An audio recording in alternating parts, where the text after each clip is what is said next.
예, 안녕하세요. 2019 편입 사회계열 논제 2번 분석 들어가겠습니다. 논제 2번에서의 제시문 바 그래프 설명은 앞선 영상 논제 1번 강의에서 진행을 했으니까 안 보신 분들은 꼭 앞에 거를 보고 오셔야지만 이 부분이 이해가 갑니다. 여기서 제가 말씀드리고 싶은 거는 먼저 여러분도 아시다시피 논제 2번의 배점이 논제 1번에 비해 20점이 높습니다. 보시면 논제 1번은 이렇게 40점이고 논제 2번은 60점이죠. 그만큼 논제 2번에서의 합격의 당락이 좌우된다고 봐도 과언이 아닙니다. 그래서 이 논제 2번을 잘 풀어주셔야 되는데 2번 2019년도 논제 2번 같은 경우는 이례적으로 이 논제 2번의 발문 길이가 매우 깁니다.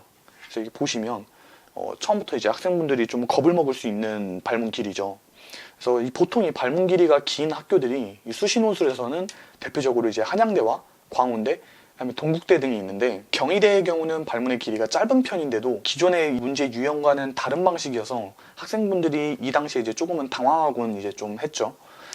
그런데 사실 이렇게 발문의 길이가 긴 경우가 문제 풀기가 훨씬 수월해집니다. 이 제시문이 갖고 있는 특징은 이 교수님께서 어디선가 이 발췌를 해오시는 거죠. 그러니까 원래 기존에 있던 문제를 발췌를 해서 제시문을 만드는 형식인데 발문의 경우는 교수님이 직접 쓰는 것이기 때문에 그만큼 교수님의 생각이 전부 담겨 있는 곳이라고 보시면 됩니다. 이 발문이라는 게.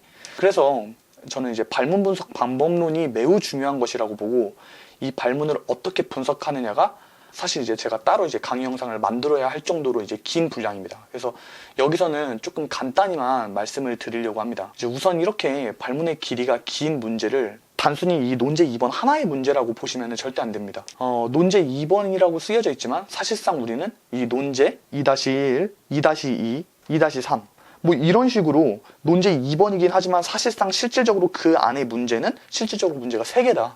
이런 방식으로 우리는 이 문제들을 독립적으로 하나하나씩 퀘스트를 깬다라는 이제 느낌으로 가셔야만 해요. 그래서 2-1번이 끝나면 그 다음 문제인 2-2번을 푼다고 생각을 해주시고 그 다음 2-3번으로 넘어간다라고 이렇게 생각을 해주셔야 돼요.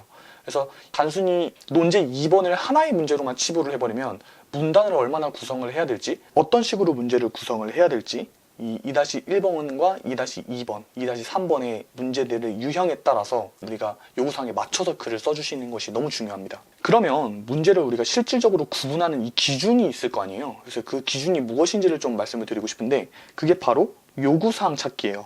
이렇게 요구사항을 찾는 건데 요구사항이란 교수님이 시키는 것을 그대로 하는 건데 이 논술에서 가장 중요한 철칙 이거는 꼭 기억을 하고 계셔야 돼요.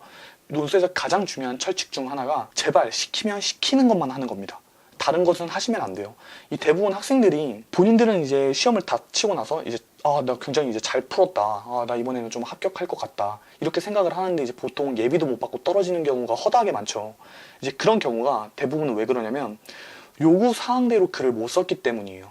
그러니까 요구 사항이면은 시키는 거를 시키는 대로만 해야 되는데 뭐 배경 지식을 가미시켰다는 게 아니고 그러니까 뭔가 교수님이 요구를 하신 것들이 있는데 그 요구를 따르지 않고 뭐 예를 들면 비판 유형인데 비교를 좀 더했다던가 그렇게 가미를 시켰다는 거죠. 그래서 반드시 논술에서는 시키면 시키는 대로만 하자라는 거를 좀 철칙으로 생각을 해주셨으면 좋겠습니다. 자, 이제 본격적으로 요구사항을 한번 체크를 해볼 건데요. 자, 이 요구사항을 어떤 방식으로 체크를 해야 되냐면 반드시 수러 부분과 그리고 컴마 부분을 유심히 보셔야 돼요. 여기다 써드릴게요. 수러 부분 확인과 반드시 이 컴마 부분을 잘 확인하셔야 돼요. 이게 요구사항을 찾는 방법이 됩니다. 그래서 이 두 가지를 고려를 하시면서 체크를 해주시는 게 좋아요. 그리고 나서 실질적으로 문제를 개별적으로 나눠주시는 거예요. 1-1, 1-2, 1-3 이런 방식으로. 자, 그럼 한번 해보죠. 제시문 바의 가정을 바탕으로 x1과 x2 구간 그리고 x2와 x3 구간에서의 정부 규제 수준과 사회적 순편익 간의 관계를 설명하고래요. 설명을 하라 그러죠. 그렇기 때문에 이 설명을 하라는 게 지금 이 수로 부분에 해당해요. 그래서 설명을 하라는 게 먼저 첫 번째 요구사항이 되죠. 그리고 이걸 제시문 가를 근거로 최적 규제 수준을 선택하시오래요. 이것도 마찬가지로 수로 부분이죠. 지금 이 설명하고라는 부분에 이 컴마도 있지만 선택하시오는 완전히 수로죠. 그래서 이제 설명하라는 것과 선택하라는 것 이렇게 지금 두 가지가 나와 있는데 그걸 우리가 이제 정리를 해주시는 거죠. 자, 이런 방식으로 정리를 한번 해볼게요. 설명하고 선택하라는 게 먼저 첫 번째 요구사항인 거예요. 우리한테. 그리고 나서 이제 그 다음 걸 보죠. 자, 제시문 라 중 제시문 바가 가장 강하게 지지하는 제시문을 선택하고 그 이유를 설명하시오. 여기도 마찬가지로 또 선택을 하고 설명하라고 되어 있죠. 그래서 여기도 한 번 더 정리를 해주셔야 되겠죠. 이번엔 선택을 하고 그 이유에 대해서 설명을 하라고 나와 있네요. 이게 두 번째고, 그리고 제시문 말을 바탕으로 제시문 바를 평가하고 이때의 최적 규제 수준을 선택하시오. 이번에는 평가랑 선택하라고 되어 있네요. 그래서 기본적으로 지금 보시면 선택을 하라는 게 이렇게 세 가지 요구사항에서 선택을 하라는 것들이 각각 나와요. 그래서 뭔가 우리가 선택을 해줘야 된다는 거죠. 그러니까 답을 말을 해줘야 된다는 거죠. 그러니까 이거는 객관적인 기준이 있다는 얘기예요. 교수님이 이 선택하는 거에 대해서 어느 정도의 답안 가이드라인을 만들어 놓고 그 가이드라인에서 너무 심각하게 벗어난 학생들은 바로 떨어뜨리겠다는 뜻이죠. 원래는 기본적으로 논술이라는 거는 논증을 보겠다는 건데 이렇게 답안의 형태가 명확하게 제시되어야 하는 학교도 몇몇 있습니다. 물론 이제 연대 같은 경우는 이 논증을 위주로 봐요. 답보다는. 그래서 논증 구조의 형태를 보기 때문에 사실 답이 정확하게 있다라고 명확하게 말을 할 수는 없어요. 물론 이제 해석하기에 따라 다르지만 저는 기본적으로 연세대 같은 경우는 조금 타 학교와 다르게 답안이 정해진 형태보다는 다면형 사고로 답안의 어떤 그 방향성을 제시를 해줄 때 일정한 답이 존재하는 게 아니고 우리가 논증을 해서 풀어낼 수 있게끔 문제를 구성한다고 한다면 이 경희대의 경우는 반드시 답의 가이드라인을 교수님이 어느 정도 생각해 놓고 그거와 다르면 이제 떨어뜨리는 방식으로 진행을 한다는 거죠. 이제 여기서 요구사항도 이제 다 찾았다 그러면 이제 더 중요한 게 있어요. 우리가 주어, 동사, 목적어, 영어에서 많이 보는 삼형식의 형태인데 이걸 한국어로 바꾸면 삼형식의 형태를 한국어로 바꾸면 이렇게 바뀌죠. 주어, 목적어, 동사. 그러니까 뒤에 이게 수러죠. 이렇게 바뀌는데 사실은 발문을 분석할 때 가장 중요하게 봐야 되는 게 주어와 목적어와 동사 중에 어느 부분을 가장 중요하게 봐야 될까요? 한번 맞춰보시기 바랄게요. 답변을 제가 이제 드려야 되겠죠. 가장 중요하게 보셔야 될 부분은 이 목적어 부분이에요. 목적어는 우리가 을을이라고 이야기를 하는데 을을에 해당하는 부분이 반드시 내 답안에 나와야 돼요. 그렇기 때문에 한번 이 목적어를 다시 한번 보겠습니다. 자, 지금 첫 번째 요구사항에서 목적어가 뭔지를 한번 파악을 해보죠. 이게 보니까 정부 규제 수준과 사회적 순편익 간의 관계를이라고 되어 있죠. 따라서 얘는 이 관계를 설명하는 게 첫 번째 요구사항이에요. 그래서 우리는 이거를 다시 어디다 써야 될지 모르겠네. 잠시만요. 네, 여기다 한번 써보죠. 자, 첫 번째, 관계를 설명하라고 했기 때문에 얘의 관계에 대해서 우리가 설명을 해줘야 되는구나. 이게 1-1번이죠. 그리고 선택을 하라 했는데 최적 규제 수준을 선택하래요. 뭐를 근거로? 가를 근거로.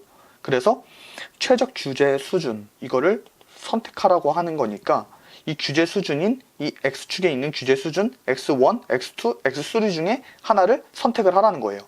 그래서 X1, X2, X3 중에 선택을 해야 되는 거고, 그리고 이제 두 번째, 나와 라 중에 제시문 바가 가장 강하게 지지하는 제시문을 선택하래요. 바가 가장 좋아할 만한 애, 그게 누구냐면 나, 다, 라 중에 누가 제일 좋아? 라고 얘기를 하고 있는 거죠. 이거를 선택하고 그 근거를 대래요. 근거, 같이 되는 거죠. 그리고 마지막 세 번째는 을을 제시문 바를 평가하는 거예요. 그냥 평가하는 게 아니고 제시문 바를 평가라고 하고 있죠. 근데 뭐를 바탕으로? 말을 바탕으로 바를 평가하고, 평가가 반드시 나와야 돼요. 그리고 최적 규제 수준, 아까 얘기했던 X1, X2, X3 중에서 또 하나를 선택을 해 주셔야 되겠죠. 그래서 이렇게 이 목적어의 형태가 반드시 내 답안에 나와야 된다라는 마인드로 접근을 해 주셔야 됩니다. 자, 그럼 이제 제가 어떤 식으로 답안을 작성을 했는지 같이 한번 보겠습니다. 자, 우선은 제가 이렇게 답안을 작성을 했는데 우선 글자 수는 1047자가 나왔고요. 잘 안 보이실 수도 있어서 이게 제가 이제 쓴 답안인데 우선은 저는 1037자가 나왔고요. 이것도 저는 이제 답안을 쓸 때 반드시 이제 학생들과 동일한 입장에서 가급적이면 풀어보려고 노력을 합니다. 사실은 시험장의 분위기를 낼 수는 없기 때문에 당연히 학생들의 입장에 어떤 100% 이제 입장에서 써보지는 못하겠지만 그래도 저도 이제 가급적이면 시간을 재고 그리고 그 시간 내에 풀어보려고 이제 노력을 하는데 아무래도 저는 이제 타이핑을 하다 보니까 시간이 조금 남는 편이죠. 근데 직접 손으로 쓰게 되면 당연히 시간이 그렇게 많이 남지는 않을 거예요. 그래서 보통 저 같은 경우는 10분에서 15분 정도 남는 편인데 이 문제도 그 정도 남았고, 그리고 이 문제 같은 경우는 사실상 조금 쉬운 문제에 해당했어요. 그래서 이 문제는 조금 시간이 많이 남는 편이었는데 어찌됐든 제가 지금 문단이 이렇게 3개의 문단으로 나눠져 있죠. 그래서 저는 이 요구사항의 큰 것대로 이렇게 문단을 나눠줬다고 보시면 될 것 같아요. 그래서 처음에 요구사항이 뭐였냐면 그 규제 수준과 사회적 순편익 간의 관계를 설명하라 라고 이야기를 하고 있기 때문에 그 목적어에 해당하는 문장을 바로 앞에다 써줬죠. 그래서 이 뒤에는 제가 이제 바로 이 관계에 대해서 설명하는 요소들을 이렇게 양의 관계 또는 음의 상관관계로 나타난다 라고 이야기를 했고, 그리고 x1과 x2 구간은 어떤 상관관계를 보여주고 있고, 그리고 x2와 x3 구간은 어떤 상관관계를 보여주고 있다. 여기까지가 1-1번의 요구사항에 대해서 충족을 시켜준 거죠. 그래서 관계에 대해서 설명하라고 했기 때문에. 그리고 나서 이제 우리는 그 최적 규제 수준을 선택을 해야 돼요. 뭐에 따라서? 가에 따라서. 그래서 여기까지가 1-1번이라고 한다면 여기까지가 1-2번이겠죠. 선택을 해줘야 되겠죠.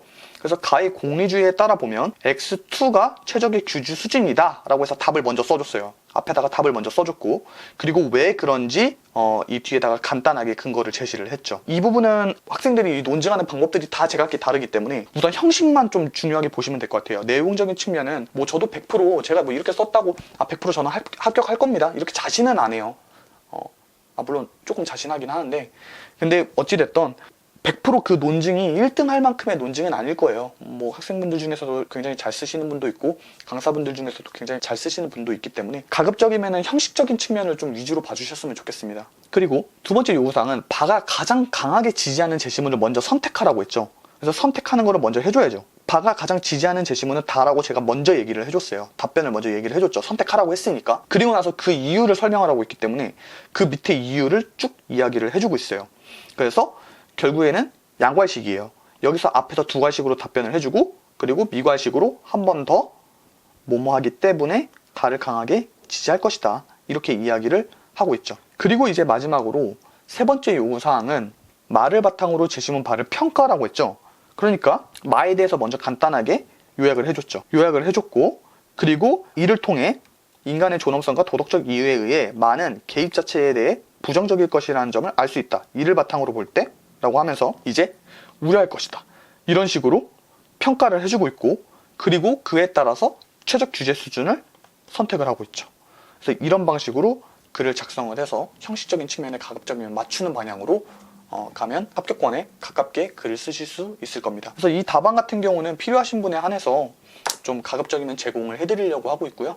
제가 이제 영상도 이제 연대 문제나 고대 문제나 경희대 문제 많은 것들을 좀 올릴 예정이거든요.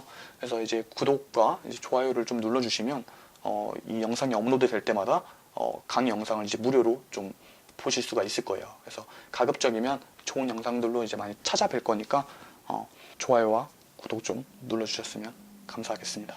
네, 다음에 뵙겠습니다.